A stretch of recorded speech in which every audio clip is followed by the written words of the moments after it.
ശക്തമായ മഴയിൽ വീട് തകർന്നതോടെ ഇനി എവിടെ താമസിക്കുമെന്നറിയാതെ ദുരിതത്തിലാണ് എറണാകുളം കുമ്പളത്തെ ഒരു കുടുംബം. ഏത് നിമിഷവും വീട് നിലംപൊത്തുമെന്ന് നേരത്തെ അറിയാമായിരുന്ന ഈ കുടുംബം പുതിയ വീടൊരുക്കാൻ തയ്യാറായിരുന്നു. എന്നാൽ ചുവപ്പുനാടയിൽ തട്ടി ഇവരുടെ വീടെന്ന സ്വപ്നം ഇല്ലാതാവുകയായിരുന്നു.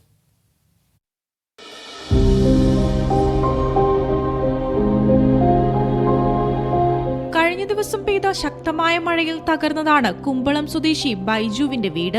തലനാരിഴയ്ക്കാണ് ബൈജു അപകടത്തിൽ നിന്ന് രക്ഷപ്പെട്ടത്. ഈ വീട്ടിൽ നിന്നും മാറാനോ പുതിയൊരു വീട് വയ്ക്കാനോ ആകാത്ത വിധം നിസ്സഹായാവസ്ഥയിലായിരുന്നു ബൈജുവും കുടുംബവും.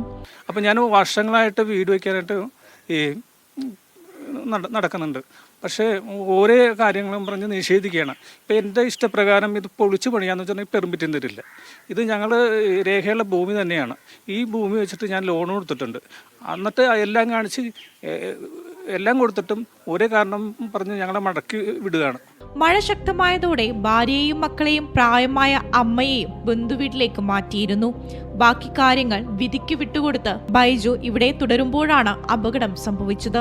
ഇനിയെങ്കിലും പുതിയൊരു വീട് വയ്ക്കാനുള്ള സാഹചര്യം ഒരുക്കാൻ അധികൃതരുടെ ഭാഗത്തു നിന്നുള്ള ഇടപെടൽ ഉണ്ടാകണമെന്ന അപേക്ഷയാണ് ഇവർ മുന്നോട്ട് വയ്ക്കുന്നത്. മീഡിയ 1 കൊച്ചി.